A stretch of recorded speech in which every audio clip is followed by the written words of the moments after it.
I do hope and believe today is a very strong signal to the markets, to investors, job creators, entrepreneurs, the people that make the economy run, that the Congress is going to get us on sound footing. And you can count on that, and you can bet on it, and you ought to, I think today would be a great day to buy stocks.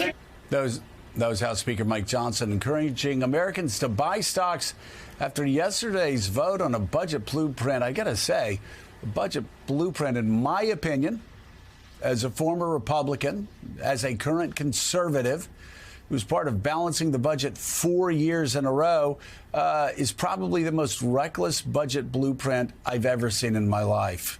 Adds $4 trillion, $5 trillion to our already bloated $36 trillion national debt. Let's bring it right now. Senate Minority Leader Chuck Schumer of New York. So, Senator, I have preached from the fiscal hawk side of this matter. I'm curious your thoughts on the budget resolution and what I really want to focus on, because we're going to be having Mike Lawler on later on, and I'll let him know what I'm going to be asking him. You got possibility of just savage cuts to Medicaid, which would just destroy health care in upstate New York and in other rural regions. What are your thoughts about this budget after that lead-in question?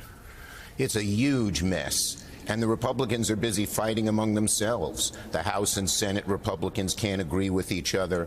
The Republicans within the House and within the Senate. Why? Because they know the budget is highly unpopular with the American people. No one wants these savage cuts to Medicaid.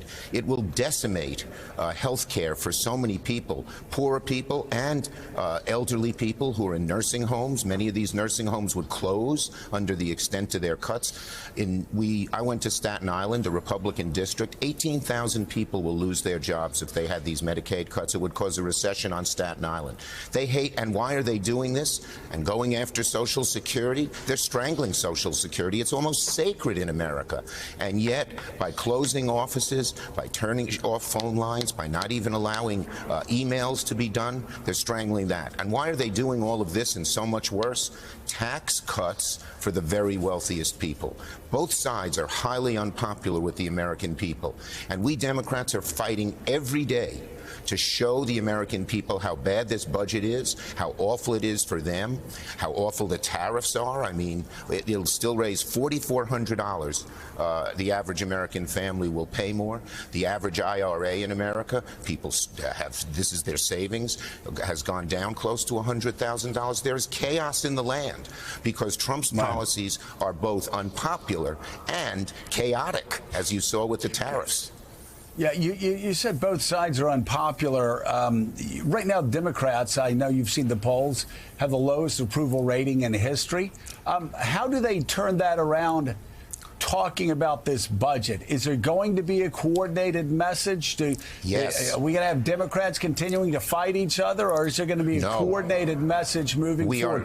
What is that message to working class voters who voted for me in the 90s, who voted for a lot of other Republicans in the early 21st century, and those families making less than $50,000 that went for Donald Trump in 2024?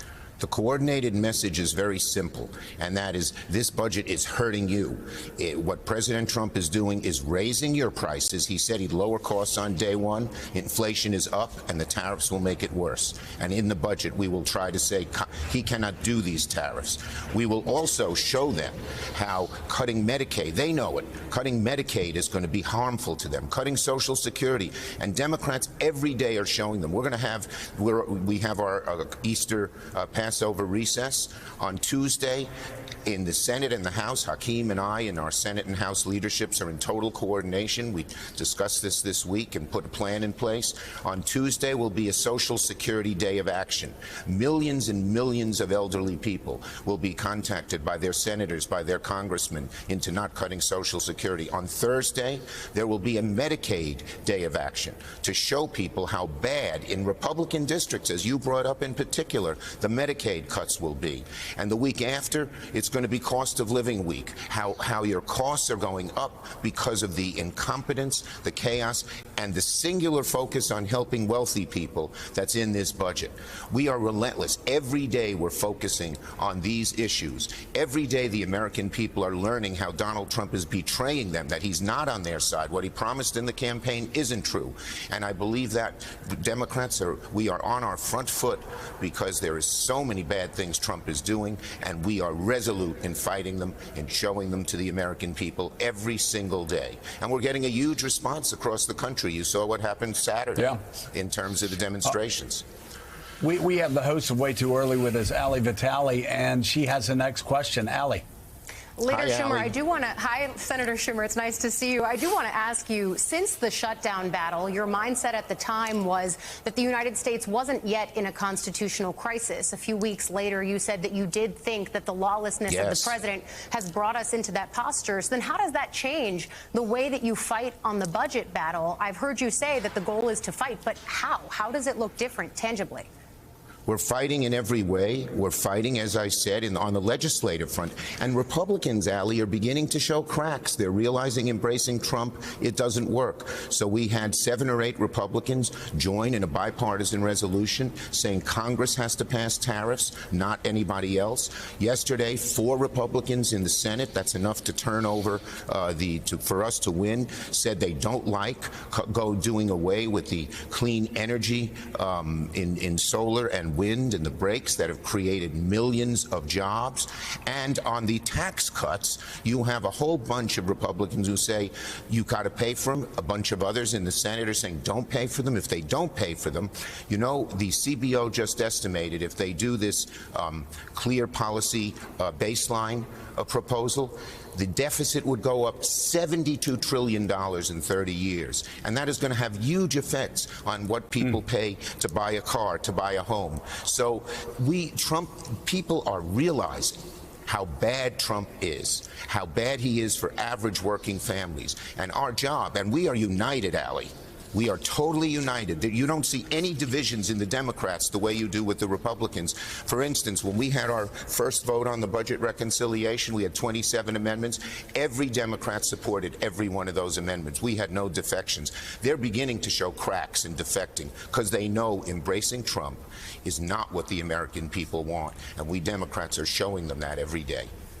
Leader Schumer, good morning. As part of these budget negotiations, a handful of Democratic ideas were stripped from the legislation, including reversing DOGE cuts to the Social Security Administration, rescinding the tariffs, preventing Medicaid cuts, even prohibiting using commercial messaging apps, i.e. Signal, to talk about military operations. Isn't that amazing? That's in there, the fine print. It was in there, and then it was pulled away. So talk to us about what that message Republicans are sending. The Republicans are sending a message that they're chaotic, that they're so in obeisance to Donald Trump that even when he makes huge mistakes, like on that signal chain, letting classified information go to a reporter who had no classification qualifications, they even defend that. But that is going to hurt them because public opinion is everything.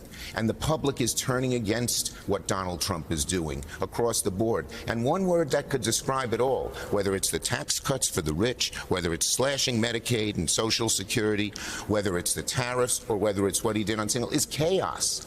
The average American sees chaos when they go to the grocery store and see these prices all over the place and the shortages. The average American sees chaos when they see that their 401k has gone down maybe close to $100,000, the money they put in every month thinking, at least I'll have a nest egg for my retirement. The American people see chaos when they see these billionaires seeming to run the government just for themselves. All right, Senate Minority Leader Chuck Schumer, thank you for being with us. We greatly appreciate it. Thank you. Go Yankees. I have to say that, Joe. Go Red Sox. And still ahead this morning,